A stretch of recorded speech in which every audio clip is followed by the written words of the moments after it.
15 अगस्त भारत और भारतवासियों के लिए किसी त्योहार से कम नहीं है ये दिन, पर अवसर काफी लोगों के लिए ये दिन बस एक नेशनल हॉलिडे बनकर रह जाता है और उनमें से एक ध्रुव भी था। 15 अगस्त और 26 जनवरी जैसे राष्ट्रीय पर्व बस उसके लिए सामान्य छुट्टी जैसे थे, और हालांकि हर वर्ष चाहे वह किसी भी शहर के किसी भी स्कूल में पढ़ता रहा हो, लेकिन ऐसे मौकों पर कभी वह स्कूल नहीं जाता था, जबकि आज बेहद खुशी के साथ स्कूल के प्रोग्राम में हिस्सा लेने जा रहा था। उसके अंदर के इस बदलाव की वजह इति के अलावा और कोई नहीं हो सकती थी, और जाहिर है यही सही भी था। खैर, आज घर से स्कूल के लिए निकलने पर खुद उसकी मम्मी और दीदी भी हैरान थीं, क्योंकि दोनों ही उसके स्वभाव से अच्छी तरह वाकिफ थीं। पर ध्रुव मुस्कुराते हुए बिना कुछ कहे स्कूल के लिए निकल गया।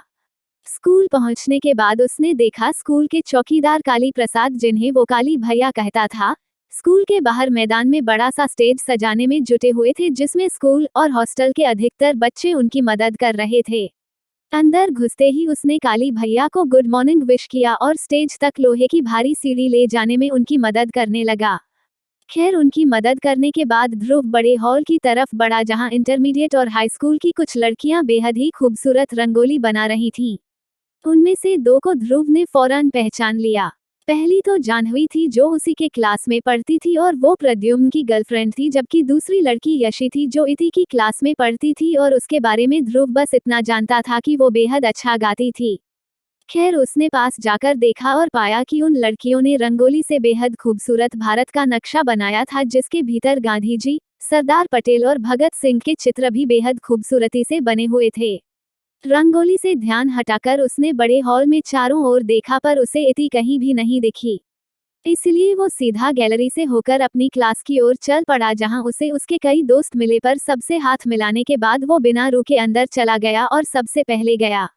स्कूल पहुंचने के बाद उसने देखा स्कूल के चौकीदार काली प्रसाद, जिन्हें वो काली भैया कहता था, स्कूल के बाहर मैदान में बड़ा सा स्टेज सजाने में जुटे हुए थे, जिसमें स्कूल और हॉस्टल के अधिकतर बच्चे उनकी मदद कर रहे थे। अंदर घुसते ही उसने काली भैया को गुड मॉर्निंग विश किया और स्टेज तक लोहे की भारी सीढ़ी ले जाने में उनकी मदद करने लगा।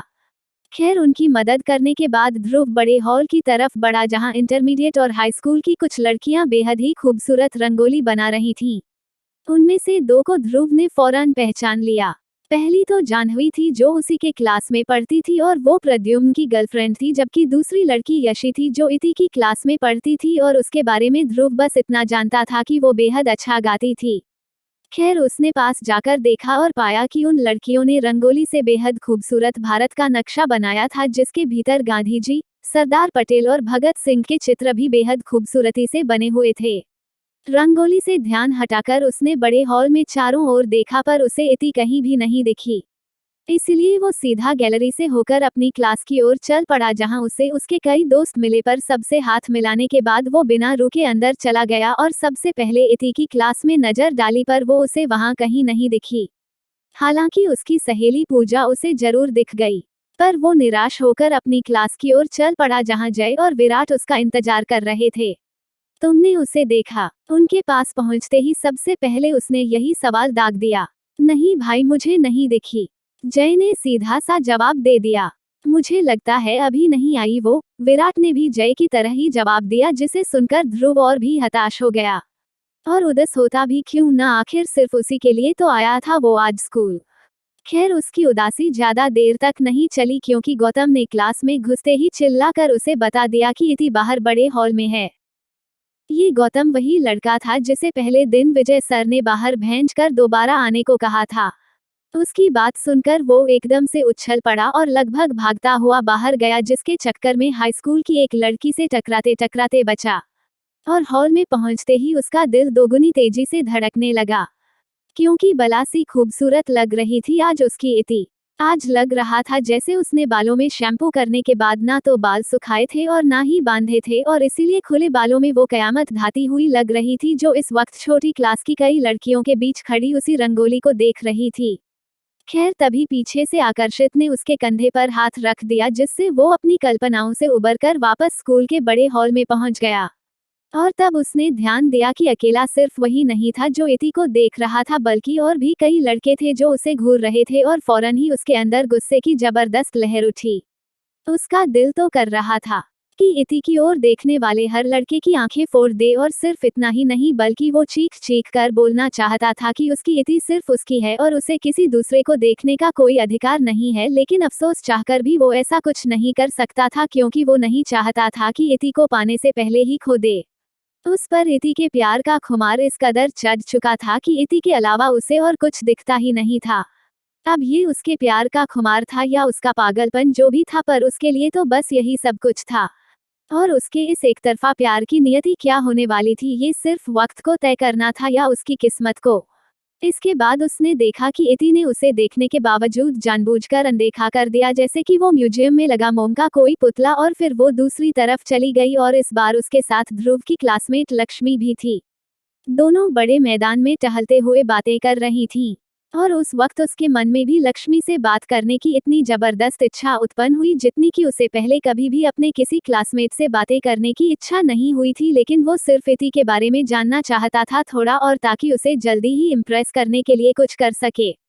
और शायद लक्ष्मी को भी मालूम था कि वो इति को बहुत पसंद करता था, इसलिए वह इति से बातें करने के दौरान कई बार कनखियों से ध्रुव की ओर देख रही थी, जो कि इस बात से बुरी तरह चिढ़ा हुआ था। खैर, लगभग 1 घंटे में पूरा स्टेज सिर्फ 3 रंगों में सजा हुआ नजर आ रहा था, और स्टेज के ऊपर एक कतार में सभी टीचर्स कुर्सियों पर बैठे हुए थे, जिनके बीच में 3 ऊंची कुर्सियों में से एक पर हेडमास्टर उपाध्याय सर और दूसरी पर शहर के कोई वरिष्ठ अधिकारी बैठे हुए थे, जबकि बीच वाली कुर्सी पर पोंपले चेहरे वाले एक अधेड़ लोकल नेता बैठे हुए थे, जिन्हें सब वाकई नेताजी कहते थे। उनके पीछे स्वतंत्रता संग्राम के कई अमर सैनिकों की बड़ी बड़ी तस्वीरें लगी हुई थीं।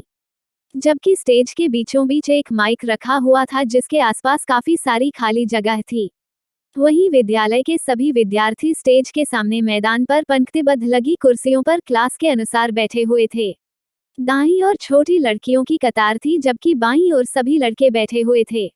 इस तरह की बैठक व्यवस्था की वजह से ध्रुव ठीक से इति को देख नहीं पा रहा था, और आखिरकार उसने ये कोशिश छोड़ ही दी और सामने स्टेज की ओर देखने लगा, जहां पहले छोटी क्लास के और फिर बड़ी क्लास के ढेर सारे लड़के लड़कियों ने एक से बढ़कर एक खूबसूरत देशभक्ति गाने गाए, और कईयों ने एकाध स्वतंत्रता सेनानियों पर अच्छा खासा लेक्चर भी दिया। पर उनमें से सबसे अच्छा प्रोग्राम इति की क्लासमेट यशिका था, जिसने कोई खूबसूरत देशभक्ति गीत गाया था। खैर, इसके बाद हेडमास्टर और बाकी सभी टीचर्स के आग्रह पर किसी तरह नेताजी एक जोशीला भाषण देने के लिए तैयार हो गए और सीना फुलाकर माइक के सामने खड़े हो गए, जिससे अचानक उन्हें जोरों से खांसी आने लगी।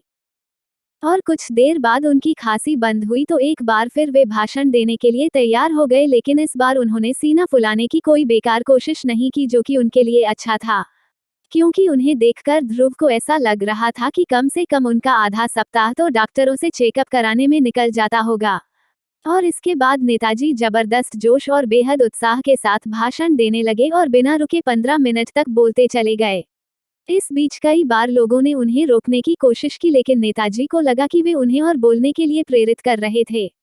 आदरणीय गुरुजनों एवं मेरे प्यारे बच्चों, जैसा कि हम सभी जानते हैं कि आज हम 15 अगस्त को यहाँ गणतंत्र दिवस का त्योहार मनाने के लिए इकट्ठा हुए हैं। गणतंत्र नहीं, स्वतंत्रता दिवस, आगे बैठे प्रतीक ने चिल्लाकर कहा, जबकि बाकी सभी लोग हंसने लगे। पर नेताजी ने जैसे उसकी बात को सुना ही नहीं और अपनी लय में बोलते रहे। आज ही के दिन हमारे देश को अंग्रेज छोड़कर लौट गए थे, और इस दिन के लिए न जाने कितने वीर योद्धा शहीद हो गए। यहाँ तक कि गांधी जी को अंग्रेजों ने फांसी पर भी लटका दिया, पर फिर भी लाला नेहरू ने हार नहीं मानी और अपनी अहिंसा की शक्ति के दम पर अंग्रेजों को देश से बाहर खदेड़ दिया। बिना रुके नेताजी झोंक में बोलते चले गए, अरे लेकिन गांधी जी को फांसी कब हुई, और लाला नेहरू नहीं पंडित नेहरू थे, और उन्होंने अहिंसा की शक्ति नहीं दिखाई, गांधी जी ने दिखाई थी। आगे बैठे कुछ लड़कों ने कड़े स्वर में उनका विरोध किया, पर नेताजी ने उन्हें ये कहकर बैठा दिया कि उनको इतिहास विषय पर और मेहनत की जरूरत थी। मेरे बच्चों, शास्त्री जी ने कहा था, तुम मुझे खून दो और मैं तुम्हें खादी दूंगा। लेकिन आज मैं तुम सबसे कहता हूँ कि तुम मुझे वोट दो और मैं तुम्हें सुनहरा भविष्य दूंगा। सुनहरे का तो पता नहीं, लेकिन हमारा भविष्य काला जरूर हो जाएगा आपको वोट देने के बाद, देवांश ने तेज आवाज में कहा, और फिर नेताजी ने उसे मंदबुद्धि करार दे दिया। उनके हिसाब से स्कूल के बच्चों को कम से कम इतिहास अच्छे से पढ़ना चाहिए। वहीं कुछ दूर एक कोने में कुर्सी पर बैठे इतिहास विषय के टीचर मणि सर उनको ऐसे घूर रहे थे, जैसे पहला मौका मिलते ही उनका गला दबा देने के फिराक में हों। खैर जोश का तो पता नहीं, पर उनका भाषण सुनने के बाद हंसते हंसते ध्रुव के पेट में दर्द जरूर होने लगा। उसके हिसाब से उसने इससे मजेदार भाषण आज तक नहीं सुना था। साथ ही उसके कई दोस्त भी उसकी इस बात से इत्तेफाक रखते थे। खैर आखिरकार किसी तरह जब पाठक जी ने जबरदस्ती उनसे माइक छीनकर उन्हें याद दिलाया कि आज स्वतंत्रता दिवस है ना कि गणतंत्र दिवस, तो फिर इसी बात पर नेताजी नाराज हो गए और चुपचाप जाकर अपनी कुर्सी पर बैठ गए। वे यह मानने को तैयार ही नहीं थे कि गणतंत्र दिवस 26 जनवरी को मनाया जाता है और स्वतंत्रता दिवस 15 अगस्त को, जो कि आज है। उनके हिसाब से इस बात से ज्यादा फर्क नहीं पड़ता था, क्योंकि आखिरकार झंडा तो दोनों दिन ही फहराया जाता था। खैर आखिरकार किसी तरह जब पाठक जी ने जबरदस्ती उनसे माइक छीनकर उन्हें याद दिलाया कि आज स्वतंत्रता दिवस है ना कि गणतंत्र दिवस, तो फिर इसी बात पर नेताजी नाराज हो गए और चुपचाप जाकर अपनी कुर्सी पर बैठ गए। वे यह मानने को तैयार ही नहीं थे कि गणतंत्र दिवस 26 जनवरी को मनाया जाता है और स्वतंत्रता दिवस 15 अगस्त को, जो कि आज है।